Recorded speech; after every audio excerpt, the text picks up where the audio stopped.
Ajeng nanti koneksinya bisa segera membaik dan bisa gabung sama kita di sini ya, Mbak Syasha. Iya. Nah, kami juga mengingatkan buat Anda saudara, Ruang Publik KBR dapat Anda simak di 100 radio jaringan KBR yang tersebar di seluruh Indonesia, mulai dari Aceh sampai Papua. Dan untuk Anda yang berada di kota Jakarta bisa mendengarkan kami di 104,2 MS3 FM. Atau bisa juga via live streaming di website kbr.id dan juga YouTube Berita KBR. Kami mengundang Anda, pendengar yang ingin bertanya atau memberikan komentar lewat telepon bebas pulsa di nomor 0800 245 7893 atau bisa juga SMS WhatsApp kami di nomor 0812 118 8181. Untuk Anda yang ingin chat di live chat YouTube Berita KBR bisa juga, atau mention juga kami di Instagram @kbr.id. Nah, kita sudah mau terhubung dengan Mbak Ajeng nih. Kita mau sapa terlebih dahulu. Halo, selamat pagi Mbak Ajeng. Oke, baik Mbak Ajeng, mungkin masih dalam perjalanan ya, sinyalnya OTW. Baik, kita mau ngobrol dulu deh sama Mbak Syasha nih dari LBH Apik Jakarta. Mbak Syasha, bisa pertama-tama dijelaskan ke kita sebenarnya apa sih definisi dari kekerasan dalam berpacaran nih Mbak Syasha? Oke, kalau kekerasan dalam pacaran biasa kita sebutnya itu KDP kalau disingkat. Jadi di Mm-mm. kalangan anak muda mungkin lebih familiar sama istilah KDP, Oke. kekerasan dalam pacaran. Mm-mm. Nah, kekerasan dalam pacaran itu merupakan perilaku, baik perilaku gitu ya, perlakuan gitu ya, yang mengandung kekerasan, unsur-unsur kekerasan di dalam hubungan atau relasi pacaran gitu. Nah, biasanya Mm-mm. anak-anak muda nih khususnya itu masih kurang familiar sama bentuk-bentuknya. Padahal sebenarnya kekerasan dalam pacaran tuh bentuknya banyak gitu sih. Yep. Nah, kita sudah terhubung. Thank God sudah bareng Mbak Ajeng Astini di sini dari Yayasan Sekretariat Masyarakat Anak Semak. Halo, selamat pagi Mbak Ajeng. Bisa dinyalain? Pagi Oke. bisa. Oke, aman ya Mbak Ajeng ya. Semoga kita sinyalnya semua pada bagus. Jadi obrolan pagi hari ini Aman-aman, bisa barusan ada berjalan dengan sedikit lancar. Oke, Mbak Ajeng apa kabar? Iya, bisa dinyalakan dulu mic-nya Mbak Ajeng. Masih mute? oh Oke. Nanti baik. ya Mbak Ajeng, gimana kabarnya? Tadi kita belum dengar nih kabarnya Mbak Ajeng nih. Alhamdulillah baik, Kak Deborah sekarang Baik ya. lagi di Cianjur. Iya, boleh diceritain Mbak Ajeng di Cianjur ada kegiatan apa tuh? Sebelum kita ngobrol-ngobrol. Eh, Kemarin sih kita sama teman-teman yang lain, saya teman-teman yang lain udah melakukan pendukungan pendukungan psikologi buat anak-anak gitu, psikologi sosial, PSS, Oke, jadi gitu. Buat oke. yang pasca bencana. Oke, berarti dari Semak ini ya, berangkat ke sana untuk memberi dukungan secara psikologi sosial buat anak-anak adik-adik di sana. Nah, kita balik lagi ke Mbak Syasha dulu nih. Tadi kan Mbak Syasha sudah mendefinisikan yang namanya kekerasan dalam pacaran atau KDP yang biasa diketahui oleh anak-anak zaman now. Sebenarnya apa saja sih bentuk-bentuknya dari kekerasan dalam pacaran ini atau KDP, Mbak Syasha? Ya, bentuk dari KDP sebenarnya kurang lebih hampir sama bentuk kekerasan lain gitu ya. Ada kekerasan seksual, kekerasan fisik, kekerasan psikis, bahkan sampai kekerasan ekonomi gitu. Yang mungkin teman-teman di luar sana masih banyak yang belum aware sama banyaknya bentuk dari KDP ini gitu. Mungkin yang tahu bentuk KDP itu terbatas sama bentuk kekerasan fisiknya aja gitu. Kalau misalkan ada lebamnya itu baru namanya kekerasan, padahal Hmm. bentuknya banyak banget sih. Hmm, hmm, hmm, hmm, hmm. Nah, bisa didetailin gitu nggak sih, Mbak Syasha? Jadi pendengar kita yang mungkin anak-anak muda ataupun orang tua bisa juga mendapat edukasi nih dari Mbak Syasha tentang bentuk-bentuknya KDP.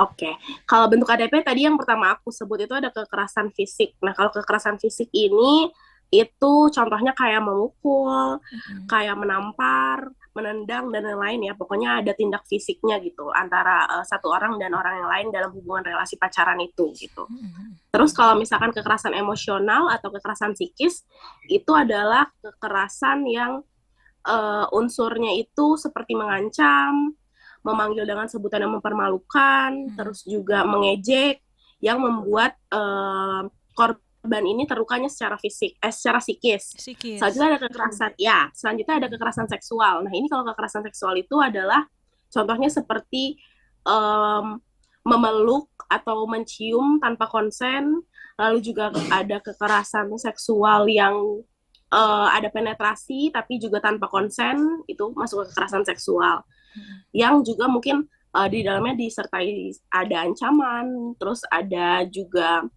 apa namanya tindak kekerasan yang psikis tadi gitu, ada ancaman-ancaman, pokoknya Mm-mm. membuat korban tuh ngerasa terpojokan kayak gitu.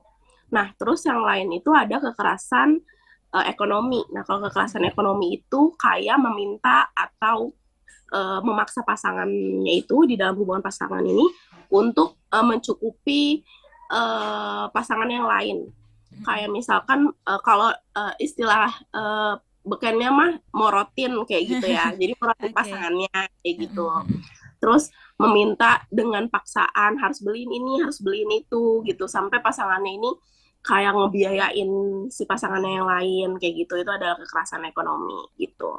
Mm-mm. Terus sebenarnya ada lagi namanya kayak pembatasan aktivitas atau pengekangan yang kayak gitu yang secara berlebihan yang membuat pasangannya itu merasa tidak nyaman.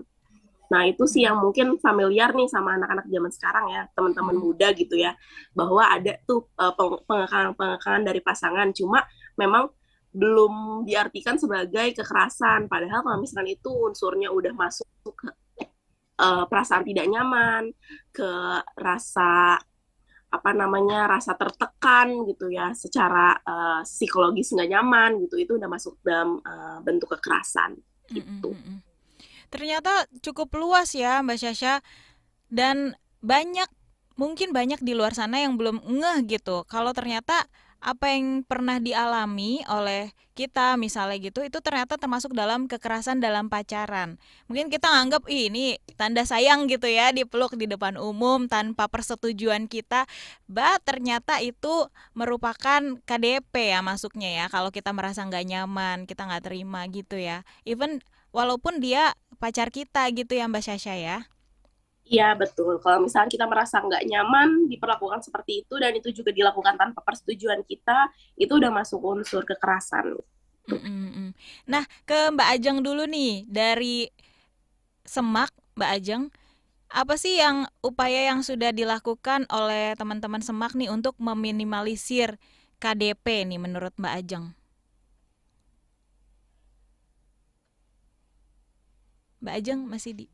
Iya. Oh, Oke, Mbak Ajeng boleh di landscape aja kameranya. boleh, boleh. Oke, makasih. Ini kelihatan nggak? Kelihatan. Eh, apa aja yang udah dilakuin sama anak-anak atau dari Semak? Nah, di sini kita adanya pelatihan.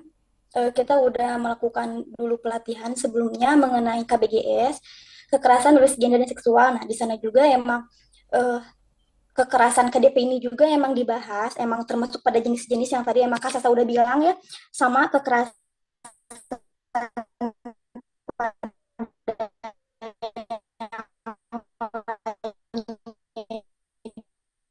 juga, kekerasan KDP juga sama jenis-jenisnya atau bentuk-bentuknya. Memberikan pembelajaran pelatihan atau mengenai kekerasan. Setelah itu, bukan setiap hari, sebulan sekali kita melakukan pertemuan bulanan bersama anak-anak. Di sana kita bercerita untuk menggali informasi mengenai kasus yang ada di sekitar kita, seperti di lingkungan mereka masing-masing ada kekerasan. Mereka sering bercerita, apalagi tentang kekerasan yang dalam pacaran KDP ini. Mereka sering berbicara, teh teman saya ada yang kayak gini, kayak gini. Nah, kan karena kalian udah dikasih, kita juga memberikan saran kepada mereka. Oh, ini aja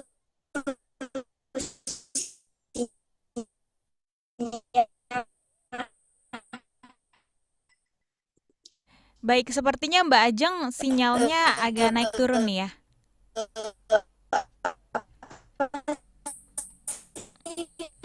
Oke, Mbak Ajeng. Jika memang itu masih bisa kita diajak bicara orang memiliki kasus, Oke. nah kita ajak ngobrol nih sama dia agak oke bisa. Halo. Iya. Iya, oke Mbak Ajeng. Oke, kita ke Mbak Syasha dulu nih ya. Mbak Ajeng bisa ditahan dulu karena mungkin sinyalnya agak gangguan kalau di sana sedikit. Kita ke Mbak Syasha dulu. Sejauh mana sih menurut Mbak Syasha nih kasus kekerasan dalam berpacaran ini terjadi di Indonesia? Adakah data terbarunya dari LBH Apik Jakarta, Mbak Syasha? Oke, kalau dari LBP Jakarta sendiri, kita baru mau launching Catahu atau catatan tahunan itu di Desember tanggal 10 nanti. Jadi untuk data 2022, data kasus tahun 2022 yang masuk itu nanti akan di-launch tanggal 10 Desember. Nah, kalau di 2021 sendiri datanya, itu kasus kekerasan dalam pacaran yang masuk ke LBP Jakarta itu ada sekitar 70-an kasus. Jadi itu masuk ke 5 besar kasus tertinggi yang diadukan di LBH Jakarta gitu. Dan bentuk kekerasannya juga yang masuk itu ada beragam, ada kekerasan seksual, juga kekerasan psikis, terus juga ada kekerasan fisik juga, dan seringkali korban yang melaporkan itu mengalami kekerasan yang berlapis gitu, Kak. Kekerasan berlapis tuh seperti apa contohnya, Mbak Syasha?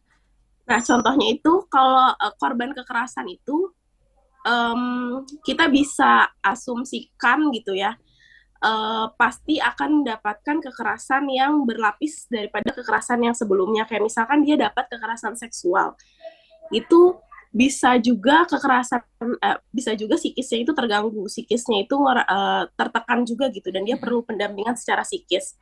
Jadi itu udah ada dua bentuk kekerasan yang dia dapatkan, yaitu kekerasan seksual dan kekerasan psikis kayak gitu. Jadi contohnya kayak gitu, kekerasan yang berlapis.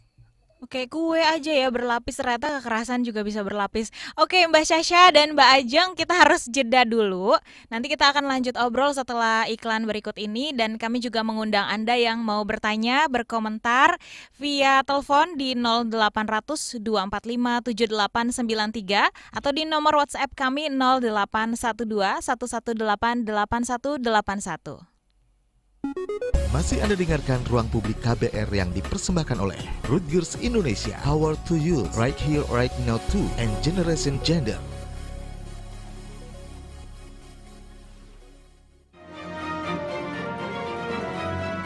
Warta Parlemen. Inilah Warta Parlemen bersama saya, Edo Da Vinci Zakti.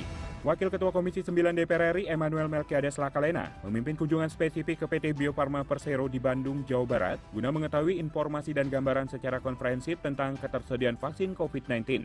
Legislator fraksi Partai Golkar itu menyebut masih banyak wilayah di Indonesia saat ini kekurangan persediaan vaksin. Untuk itu dirinya mendorong pemerintah melalui BUMN Farmasi memaksimalkan produksi vaksin COVID-19 mengingat PT Bio Farma merupakan produsen vaksin dalam negeri. Warta Parlemen. Dalam rapat kerja dengan Menteri Pariwisata dan Ekonomi Kreatif atau Menparekraf, Wakil Ketua Komisi 10 DPR RI Dede Yusuf menyampaikan perlunya dukungan anggaran dari pemerintah pusat untuk memaksimalkan kemajuan desa wisata. Mas Menteri, desa wisata ini banyak sekali, kami mengunjungi desa-desa wisata dan rata-rata mereka mengeluhkan bahwa supporting dari pemerintah, terutama pemerintah pusat, masih berupa bintek. Dan sementara mereka sangat berharap sekali adanya bentuk-bentuk yang lebih lain atau lebih real, konkret, misalnya bantuan-bantuan yang bersifat fisik atau bantuan bersifat keuangan. Karena lebih banyak akhirnya kawan-kawan kita dari desa wisata ini yang memang bagus-bagus akhirnya mendapatkan bantuan daripada perorangan atau pribadi-pribadi. Kinerja Wakil Rakyat simak di media sosial TVR Parlemen. Anggota Komisi 6 DPR RI Evita Nursanti mengaku prihatin dengan posisi dan peran koperasi yang diatur dalam rancangan undang-undang tentang pengembangan dan penguatan sektor keuangan atau RUU P2SK. Menurutnya RUU ini dapat menghilangkan ruh dari hadirnya koperasi di masyarakat. Politisi fraksi PD Perjuangan itu menyebut koperasi memiliki sifat gotong royong dan persaudaraan yang erat, serta dapat mensejahterakan para anggotanya. Untuk itu guna memperkuat koperasi, Evita mendorong agar draft rancangan Undang-Undang P2SK direvisi. Televisi Radio Parlemen. Demikian Warta Parlemen, Produksi TV dan Radio Parlemen Referensi Indonesia, Biro Pemberitaan Parlemen, Sekjen DPR RI.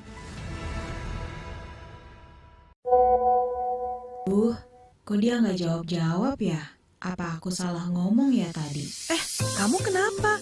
Dari tadi kok lihat HP terus? Pacar aku nggak balas-balas pesenku. Aku tuh pengen tahu keadaan dia. Tapi aku takut malah nanti gangguin dia terus. Dia malah marah sama aku. Kayaknya aku udah salah ngomong deh tadi.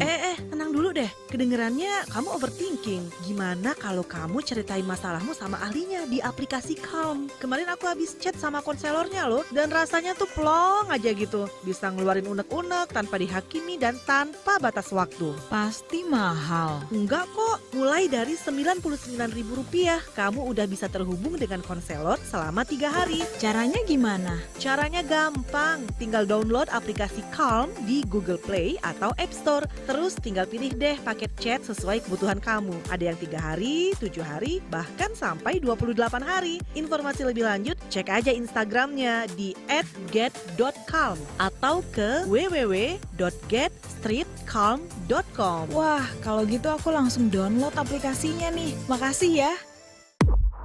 Anda tengah mendengarkan KBR, radio berjaringan yang berpredikat terverifikasi oleh Dewan Pers.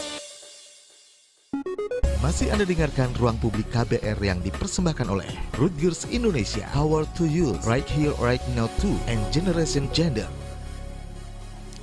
Baik, kembali lagi di Ruang Publik KBR yang dipersembahkan oleh Rutgers Indonesia, Power to Youth, Right Here, Right Now 2, dan Generation Gender. Dengan tema pagi hari ini kekerasan dalam berpacaran, masih bersama saya Deborah Tania, dan juga kedua narasumber kita yang luar biasa, ada Mbak Syasha Trisha dari Lembaga Bantuan Hukum LBH Apik Jakarta, dan juga Mbak Ajeng Astini dari Yayasan Sekretariat Masyarakat Anak Semak. Nah, kita ke Mbak Syasha dulu nih. Mbak Syasha tadi kan sudah ngomongin tentang kekerasan dalam berpacaran, datanya seperti apa. Nah, kalau untuk daerahnya di Indonesia, ada nggak sih daerah khusus yang kasus kekerasan dalam pacarannya tuh tinggi di Indonesia ini? Di daerah mana aja tuh Mbak Syasha? Kalau misalkan ngomongin daerah, sebenarnya wilayah kerjanya LBH Jakarta itu cuma di Jabodetabek. Jadi kalau ngomongin daerah secara Indonesia, kita nggak punya datanya gitu. Cuma memang di tingkat, kalau misalnya kita mau bandingin gitu ya, di Jabodetabek aja itu ada 70-an kasus gitu, dan itu belum daerah-daerah lain. Jadi udah pasti kasusnya itu tinggi gitu kan. Terlebih lagi kalau misalnya di LBH Jakarta, kekerasan dalam pacaran itu masuk di 5 kasus tertinggi yang diadukan gitu. Itu baru yang diadukan, belum yang nggak dilaporkan gitu ya.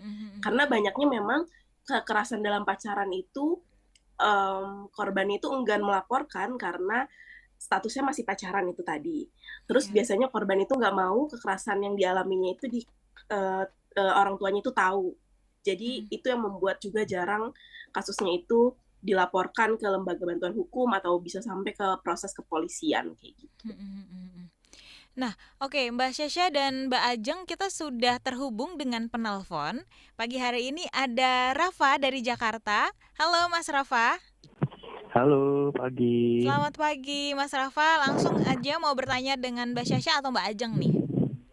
Boleh deh, ke dua-duanya nggak apa-apa, nanti tinggal dijawab aja yang mana kiranya bisa jawab. Siap Mas Rafa, silakan untuk pertanyaannya. Oke, izin tanya, saya mau tanya nih, gimana sih kalau misalnya nanti ada kekerasan dalam berpacaran, apakah bisa dilaporkan dengan pasal KDRT?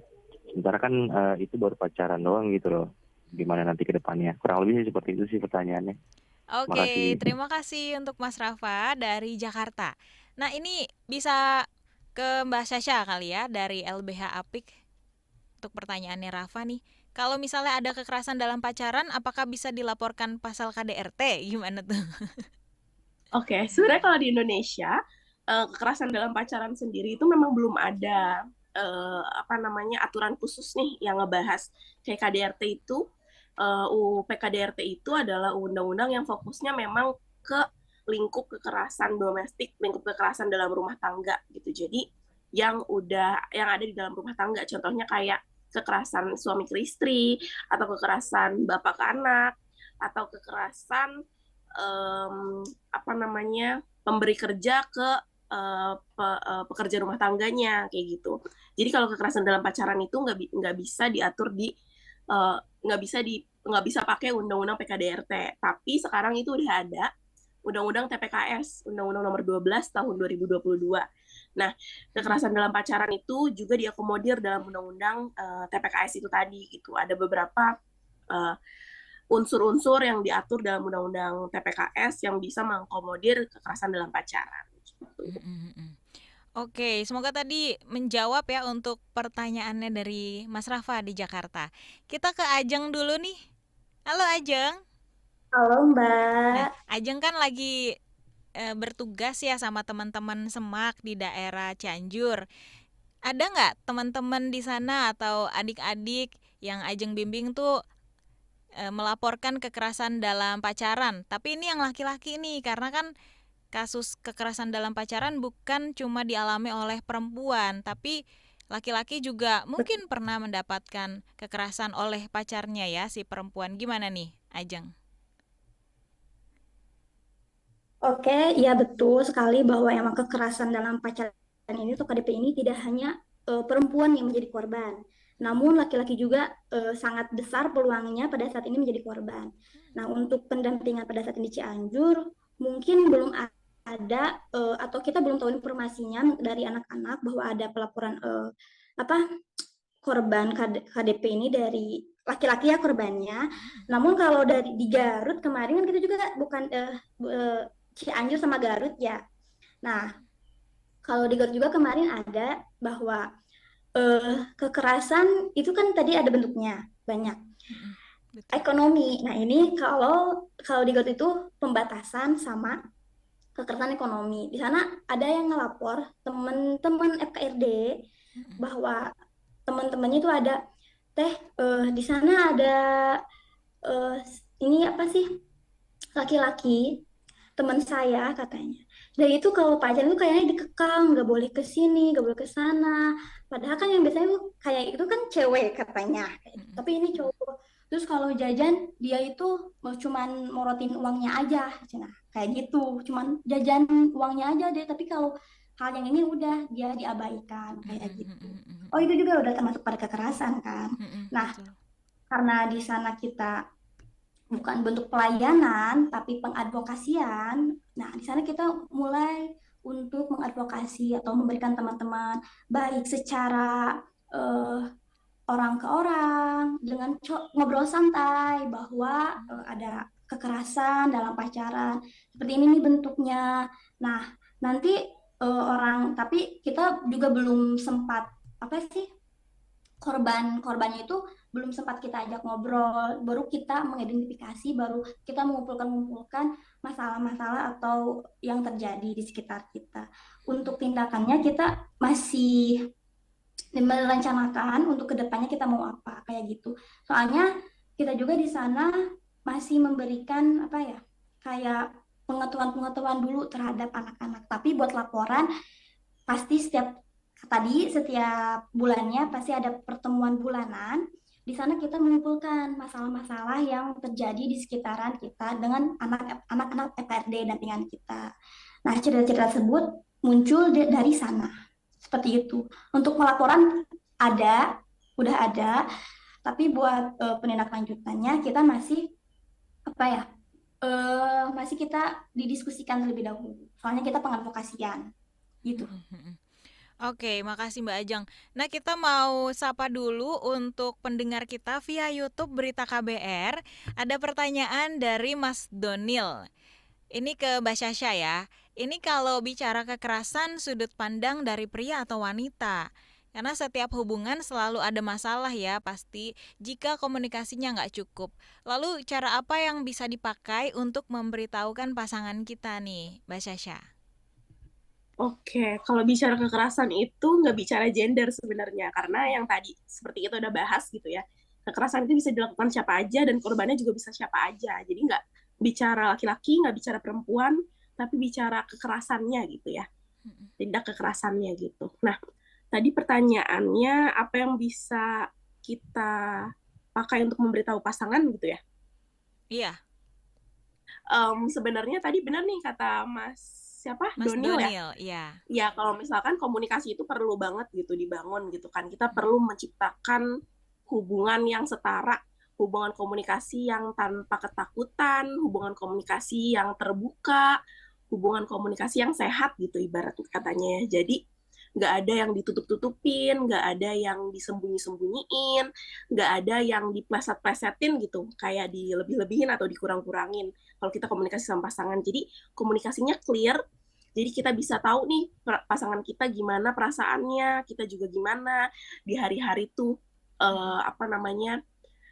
kayak kegiatan yang dilakukan itu gimana dengan cara yang sehat tentunya ya, nggak dengan cara mengekang, nggak dengan cara menguntit gitu ya. Jadi paling kita ciptakan komunikasi yang setara tadi, ruang-ruang dalam hubungan yang nggak menciptakan ketakutan, yang memberikan rasa aman dan nyaman. Dengan begitu nanti komunikasinya kan akan jadi lebih enak gitu ya. Kita bisa jadi terbuka sama pasangan dan itu menghindari marah-marah atau bete-bete nggak jelas gitu kan. Jadi menghindari pertengkaran-pertengkaran dan juga hubungannya jadi lebih sehat gitu karena ada komunikasi antar dua belah pihak gitu. Oke, Mbak Syasha, tadi kan ada kaitannya juga nih sama pertanyaannya Mas Donil. Kalau misalnya cara-cara apa sih yang harus dilakukan kalau komunikasi itu misalnya kurang efektif gitu ya? Nah, kalau misalnya masyarakat juga perlu tahu nih sebenarnya tentang pacaran yang sehat untuk mental nih seperti apa sih, bisa dibagikan ke kita semua konsep berpacaran yang sehat ala LBH Apik gimana nih? Tapi sebelum dijawab sama Mbak Syasha, kita jeda iklan terlebih dahulu ya. Oke, Ruang Publik KBR akan kami lanjutkan setelah jeda dan kami mengundang Anda untuk berkomentar ataupun menelpon kami via nomor bebas pulsa di 0800 245 7893 atau bisa juga komen di live chat YouTube Berita KBR. Masih Anda dengarkan Ruang Publik KBR yang dipersembahkan oleh Rutgers Indonesia, Power to Youth, Right Here, Right Now 2, and Generation Gender.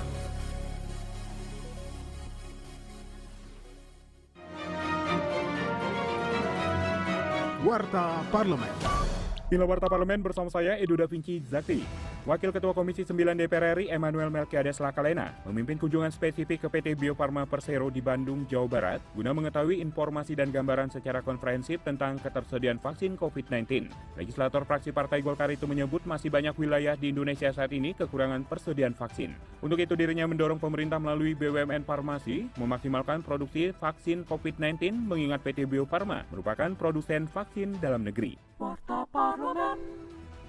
Dalam rapat kerja dengan Menteri Pariwisata dan Ekonomi Kreatif atau Menparekraf, Wakil Ketua Komisi 10 DPR RI Dede Yusuf menyampaikan perlunya dukungan anggaran dari pemerintah pusat untuk memaksimalkan kemajuan desa wisata. Mas Menteri, desa wisata ini banyak sekali kami mengunjungi desa-desa wisata dan rata-rata mereka mengeluhkan bahwa supporting dari pemerintah, terutama pemerintah pusat, masih berupa bintek. Dan sementara mereka sangat berharap sekali adanya bentuk-bentuk yang lebih lain atau lebih real, konkret, misalnya bantuan-bantuan yang bersifat fisik atau bantuan bersifat keuangan. Karena lebih banyak akhirnya kawan-kawan kita dari desa wisata ini yang memang bagus-bagus akhirnya mendapatkan bantuan daripada perorangan atau pribadi-pribadi. Kinerja Wakil Rakyat simak di media sosial TVR Parlemen. Anggota Komisi 6 DPR RI Evita Nursanti mengaku prihatin dengan posisi dan peran koperasi yang diatur dalam rancangan undang-undang tentang pengembangan dan penguatan sektor keuangan atau RUU P2SK. Menurutnya RUU ini dapat menghilangkan ruh dari hadirnya koperasi di masyarakat. Politisi fraksi PD Perjuangan itu menyebut koperasi memiliki sifat gotong royong dan persaudaraan yang erat, serta dapat mensejahterakan para anggotanya. Untuk itu guna memperkuat koperasi, Evita mendorong agar draft rancangan Undang-Undang P2SK direvisi. Televisi Radio Parlemen. Demikian Warta Parlemen, Produksi TV dan Radio Parlemen Referensi Indonesia. Biro Pemberitaan Parlemen, Sekjen DPR RI.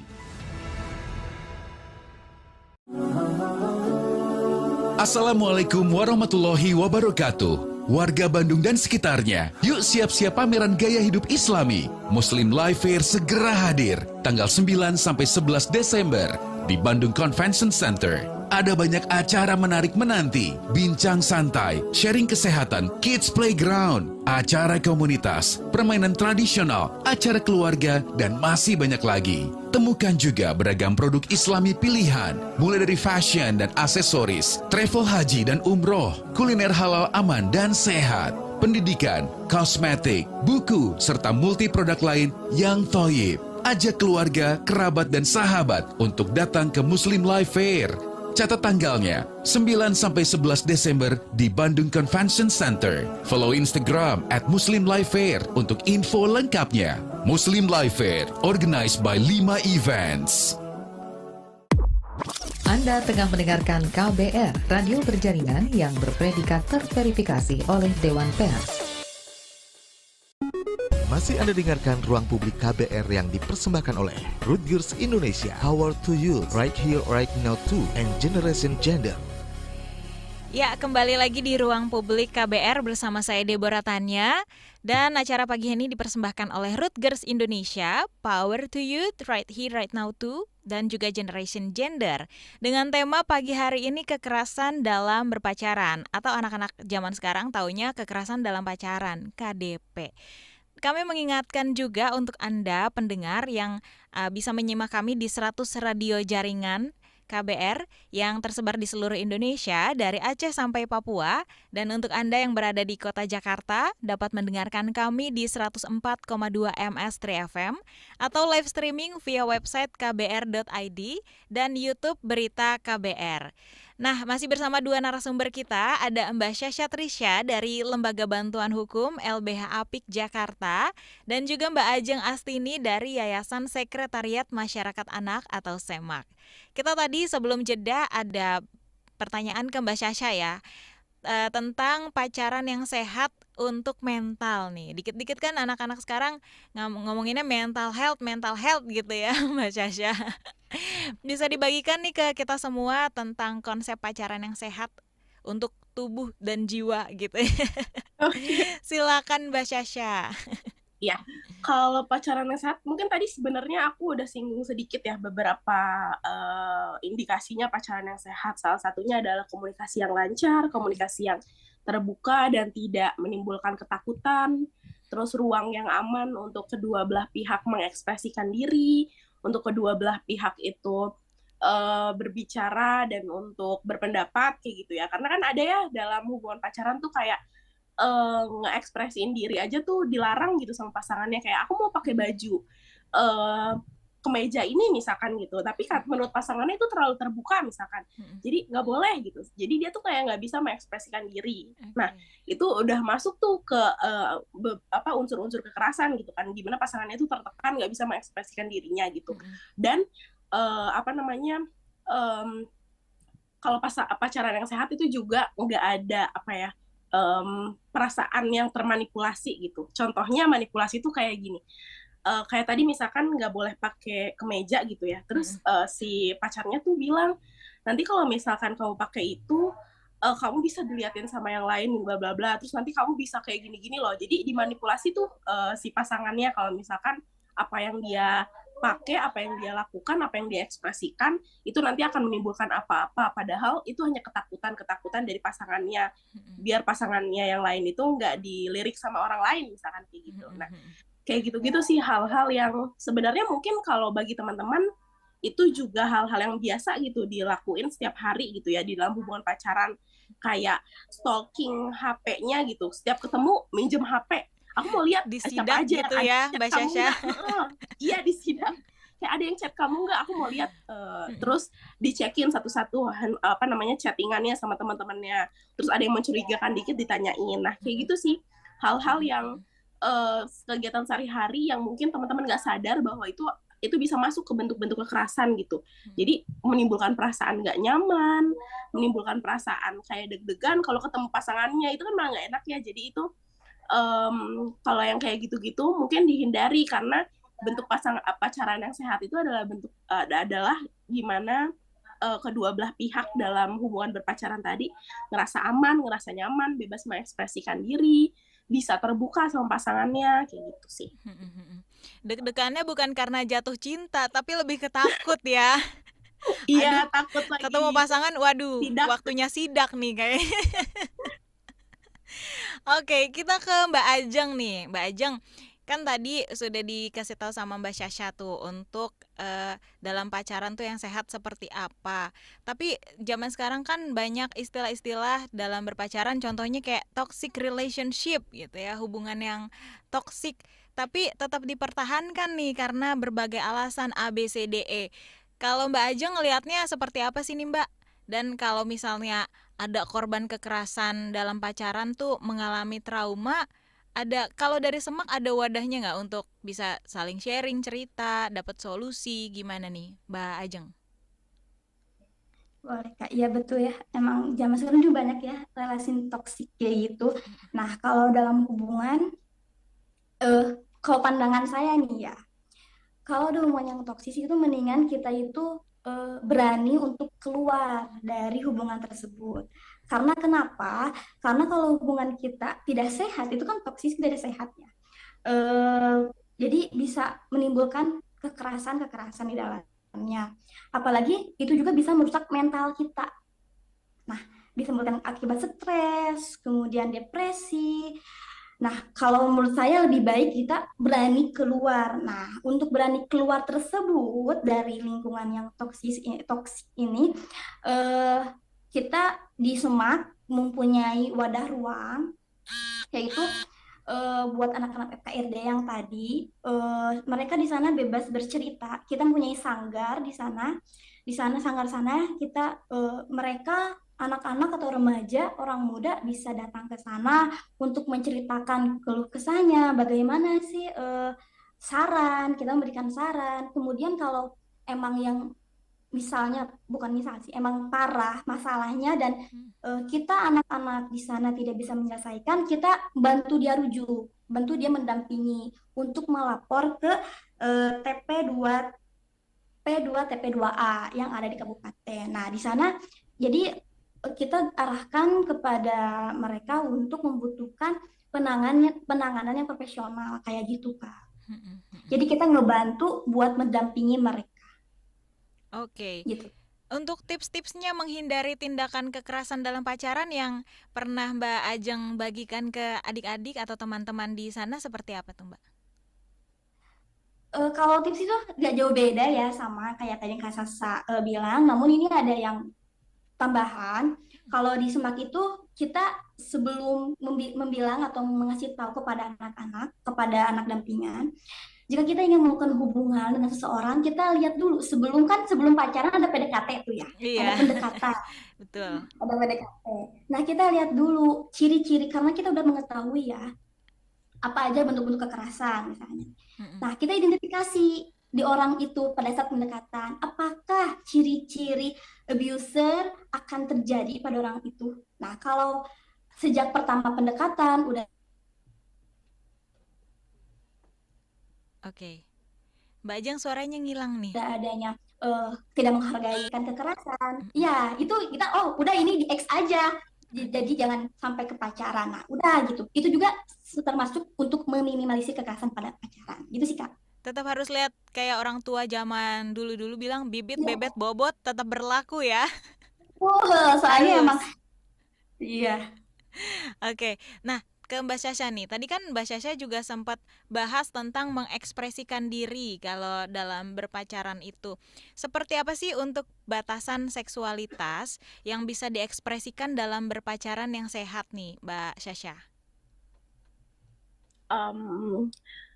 Kalau batasan gitu ya, itu pasti akan merujuk ke norma yang ada di lingkungan sekitarnya juga gitu kan. Dan bisa dibilang di setiap kalau ngikutin norma di lingkungan gitu ya, pasti setiap lingkungan tuh punya norma yang beda-beda, punya batasan yang kalau dilihat kayak masih oke nih, itu pasti punyanya beda-beda gitu, kayak perbandingan di desa dan di kota itu juga beda gitu kan, norma-normanya yang diatur gitu. Nah, tapi kalau batasan-batasan di luar itu kayak mungkin batasan hukum, batasan agama, itu juga udah ngomongin beda lagi nih. Jadi kalau ngomongin batasan itu luas banget sebenarnya.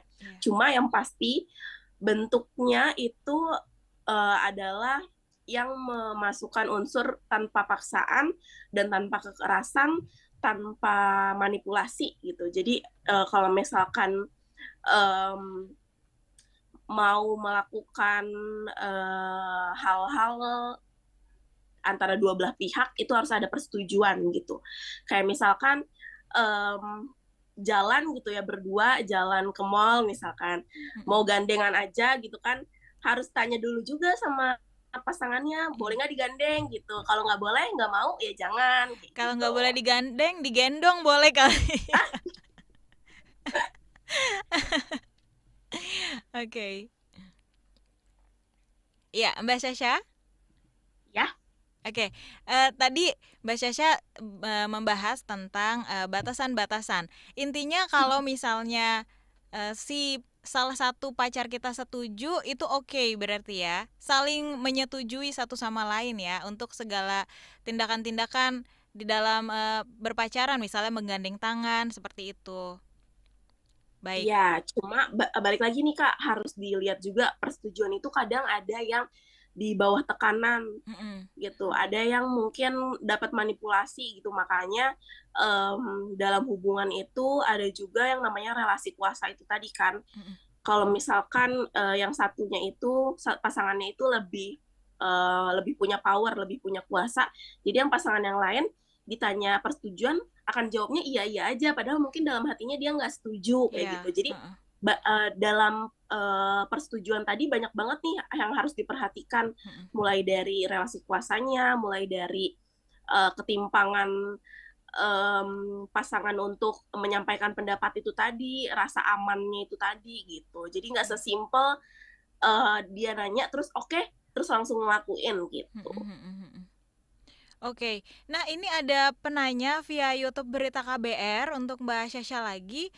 Adakah ini dari Hana Sari ya? Adakah undang-undang tentang usia anak boleh nikah umur 19 tahun atau masih dianggap anak-anak? Ini mungkin kurang sinkron dengan di lapangan. Nikah nggak boleh, tapi pergaulan bebas, pacaran, hamil duluan jadi rahasia umum. Nah, nanti kita akan jawab pertanyaan ini oleh Mbak Syasha, tapi setelah jeda iklan terlebih dahulu. Mbak Syasha dan Mbak Ajeng tetap bersama kami. Pendengar Ruang Publik KBR akan kami lanjutkan setelah jeda.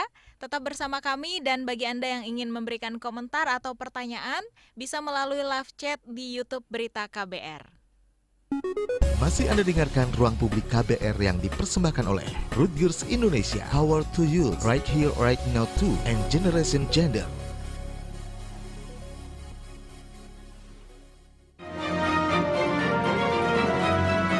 Warta Parlemen. Inilah Warta Parlemen bersama saya, Edo Da Vinci Zakti. Wakil Ketua Komisi 9 DPR RI Emmanuel Melkiades Lakalena memimpin kunjungan spesifik ke PT Bio Farma Persero di Bandung, Jawa Barat guna mengetahui informasi dan gambaran secara konferensif tentang ketersediaan vaksin COVID-19. Legislator fraksi Partai Golkar itu menyebut masih banyak wilayah di Indonesia saat ini kekurangan persediaan vaksin. Untuk itu dirinya mendorong pemerintah melalui BUMN Farmasi memaksimalkan produksi vaksin COVID-19, mengingat PT Bio Farma merupakan produsen vaksin dalam negeri. Warta Parlemen. Dalam rapat kerja dengan Menteri Pariwisata dan Ekonomi Kreatif atau Menparekraf, Wakil Ketua Komisi 10 DPR RI Dede Yusuf menyampaikan perlunya dukungan anggaran dari pemerintah pusat untuk memaksimalkan kemajuan desa wisata. Mas Menteri, desa wisata ini banyak sekali kami mengunjungi desa-desa wisata, dan rata-rata mereka mengeluhkan bahwa supporting dari pemerintah, terutama pemerintah pusat, masih berupa bintek. Dan sementara mereka sangat berharap sekali adanya bentuk-bentuk yang lebih lain atau lebih real, konkret, misalnya bantuan-bantuan yang bersifat fisik atau bantuan bersifat keuangan. Karena lebih banyak akhirnya kawan-kawan kita dari desa wisata ini yang memang bagus-bagus akhirnya mendapatkan bantuan daripada perorangan atau pribadi-pribadi. Kinerja Wakil Rakyat simak di media sosial TVR Parlemen. Anggota Komisi 6 DPR RI Evita Nursanti mengaku prihatin dengan posisi dan peran koperasi yang diatur dalam rancangan undang-undang tentang pengembangan dan penguatan sektor keuangan atau RUU P2SK. Menurutnya RUU ini dapat menghilangkan ruh dari hadirnya koperasi di masyarakat. Politisi fraksi PD Perjuangan itu menyebut koperasi memiliki sifat gotong royong dan persaudaraan yang erat, serta dapat mensejahterakan para anggotanya. Untuk itu guna memperkuat koperasi, Evita mendorong agar draft rancangan Undang-Undang P2SK direvisi. Televisi Radio Parlemen. Demikian Warta Parlemen, produksi TV dan Radio Parlemen Referensi Indonesia. Biro Pemberitaan Parlemen, Sekjen DPR RI. Assalamualaikum warahmatullahi wabarakatuh. Warga Bandung dan sekitarnya, yuk siap-siap pameran gaya hidup Islami. Muslim Life Fair segera hadir tanggal 9 sampai 11 Desember di Bandung Convention Center. Ada banyak acara menarik menanti, bincang santai, sharing kesehatan, kids playground, acara komunitas, permainan tradisional, acara keluarga, dan masih banyak lagi. Temukan juga beragam produk Islami pilihan, mulai dari fashion dan aksesoris, travel haji dan umroh, kuliner halal aman dan sehat, pendidikan, kosmetik, buku, serta multi produk lain yang thoyib. Ajak keluarga, kerabat, dan sahabat untuk datang ke Muslim Life Fair. Catat tanggalnya, 9 sampai 11 Desember di Bandung Convention Center. Follow Instagram @Muslim Life Fair untuk info lengkapnya. Muslim Life Fair, organized by 5 Events. Anda tengah mendengarkan KBR, radio berjaringan yang berpredikat terverifikasi oleh Dewan Pers. Masih Anda dengarkan Ruang Publik KBR yang dipersembahkan oleh Rutgers Indonesia, Power to Youth, Right Here, Right Now 2, and Generation Gender. Ya, inilah bagian akhir Ruang Publik KBR yang dipersembahkan oleh Rutgers Indonesia, Power to Youth, Right Here, Right Now 2, dan juga Generation Gender, dan masih bersama saya Deborah Tanya. Dengan tema pagi hari ini, kekerasan dalam berpacaran. Nah, Ruang Publik KBR bisa Anda simak di 100 radio jaringan KBR seluruh Indonesia, mulai dari Aceh sampai dengan Papua. Untuk Anda yang berada di kota Jakarta dapat mendengarkan kami di 104,2 MS3 FM atau live streaming via website kbr.id dan YouTube Berita KBR. Nah, bagi Anda yang baru bergabung dan melewatkan beberapa sesi yang tadi sudah kita obrolin, bisa mendengarkan kembali lewat podcast Ruang Publik di www.kbrprime.id. Masih bersama dengan Mbak Ajeng dari Semak dan juga Mbak Syasha dari LBH Apik Jakarta. Nah, sebelum menjawab pertanyaan yang tadi dari YouTube ya Mbak Syasha, kita mau angkat telepon dulu. Ini ada Angga dari Depok. Halo, selamat pagi Angga. Selamat pagi Mbak Deborah. Ya, baik. Mas Angga mau bertanya dengan Mbak Syasha atau Mbak Ajeng? Ya, nanti mau tanya sama Mbak Sasa. Oke, baik. Silakan. Ya, ini temanya menarik, yaitu tentang kekerasan dalam pacaran. Yep. Nah, yang aku mau tanyain, bagaimana sih kalau pacarnya itu sesama penyandang disabilitas, misalnya itu tunarungu gitu ya. Nah, cara menanganinya itu bagaimana ya, Mbak Sasa, untuk pacaran seperti itu? Apakah LBH sendiri sudah pernah menangani belum untuk kekerasan dalam pacaran penyandang disabilitas tunarungu ini? Oke, itu aja. baik. Terima kasih Mbak Terima Sasa. kasih Mbak Mas Angga dari Depok.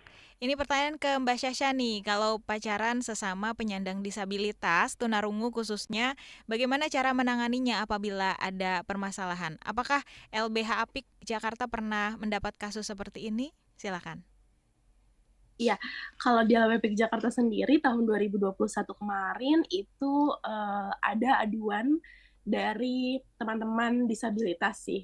Ada sekitar kalau nggak salah 5 gitu ya, di bawah 10 kasus gitu, karena kalau mendampingi teman-teman dengan disabilitas itu punya kekhususan sendiri gitu kan, kekhususan disabilitasnya gitu, kita harus menyediakan misalkan juru bahasa isyarat dan lain-lain gitu ya. Jadi mungkin teman-teman dengan disabilitas itu udah terkoneksi dengan lembaga layanan lainnya, contohnya kayak HWDI, ada jaringan LBH Jakarta itu namanya HWDI atau Himpunan Wanita Disabilitas Indonesia. Jadi itu mereka juga mendampingi teman-teman dengan disabilitas yang mengalami permasalahan-permasalahan, contohnya juga kekerasan gitu. Nah, kalau di LBH Jakarta sendiri pasti kita pada saat pendampingan kasusnya itu kita akan menyediakan juru bahasa isyarat gitu ya, atau teman dengan pendamping disabilitas yang lain gitu untuk memperlancar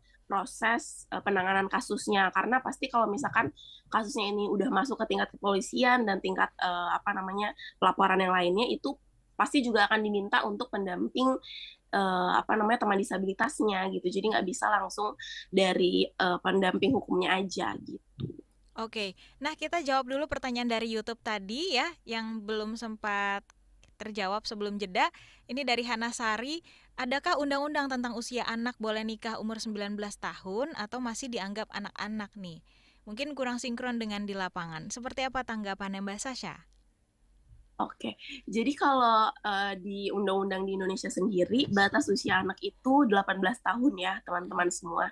Jadi biasanya kalau udah 18 tahun lebih berapa hari dikit, itu udah bukan dibilang anak gitu kalau dalam hukum. Nah, untuk usia perkawinan sendiri, ini di Undang-Undang tentang Perkawinan gitu ya, tahun 2019, itu perbaruan dari tahun 1974 kalau nggak salah. Nanti mungkin teman-teman boleh dicek ke Google-nya masing-masing ya. Itu ada usia perkawinan itu 19 tahun, baik buat laki-laki maupun buat perempuan gitu. Jadi kalau di bawah usia itu nggak bisa menikah di KUA gitu. Jadi harus ada perizinan dulu dari kementerian apa gitu ya. Jadi pokoknya batas usianya itu 19 tahun gitu. Jadi kalau di bawah itu masih dalam kategori usia pernikahan anak atau pernikahan dini gitu.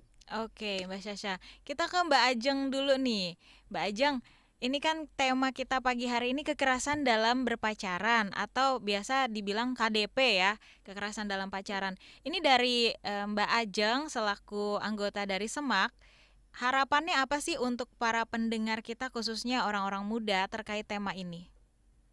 Oke, nah aku harap orang muda yang mendengar siaran pada hari ini itu selalu update mengenai isu-isu kekerasan yang terjadi di Indonesia, apalagi khususnya yang terjadi di orang muda itu sendiri. Nah, kemudian juga jangan takut untuk speak up, untuk kita cerita ke orang, tapi kita pilih-pilih yang tepat. Nah, karena emang permasalahan kekerasan ini bukan aib, namun sebuah masalah yang harus kita atasi secara bersama, kayak gitu. Oke, terima kasih dari Mbak Ajeng. Kalau closing statement-nya dari Mbak Sasha gimana nih Mbak, terkait tema kita pagi ini? Yes, aku kurang lebih sama sih sebenarnya sama Kak Ajeng. Untuk jangan lupa kalau kamu mengalami atau menurut kamu kayak ini hubungan pacaran kamu tuh kayak udah aneh gitu, beritahukan ke orang, ceritakan ke orang yang paling kamu percaya, yang kamu bisa cerita tanpa adanya rasa takut. Kamu tanya ke dia gitu, kamu cari validasi dari sosial media. Sekarang udah banyak informasi mengenai kekerasan dalam pacaran. Terus kalau misalkan kamu yakin kalau kamu dapat kekerasan, kamu bisa hubungi lembaga bantuan hukum terdekat yang ada di kotamu. Kamu bisa cari di carilayanan.com dan juga bisa kunjungi Instagramnya lbapik.jakarta untuk cari informasi mengenai lembaga bantuan hukum. Dan kamu bisa konsultasi mengenai kasus atau kekerasan yang kamu alami ke lembaga bantuan hukum tersebut. Jangan takut buat bersuara karena kamu nggak sendirian. Kita ada di sini untuk mendengar dan menyuarakan. Nah, dengan kemajuan teknologi ini semakin mudah untuk mendapat informasi terkait kekerasan dalam pacaran ini. Juga banyak lembaga bantuan yang bisa mengakomodir kalau misalnya teman-teman muda di luar sana punya permasalahan dalam berpacaran gitu ya. Mbak Sasha dan Mbak Ajeng, terima kasih sekali lagi untuk waktunya. Sudah mau digangguin pagi-pagi di ruang publik KBR. Dan selamat menjalankan aktivitasnya masing-masing di sana. Dan baik saudara, karena waktu kita terbatas, saya harus undur diri dan mengakhiri perbincangan pagi hari ini. Saya Deborah Tania, salam. Baru saja Anda dengarkan Ruang Publik KBR yang dipersembahkan oleh Rutgers Indonesia, Power to Youth, Right Here, Right Now 2, and Generation Gender.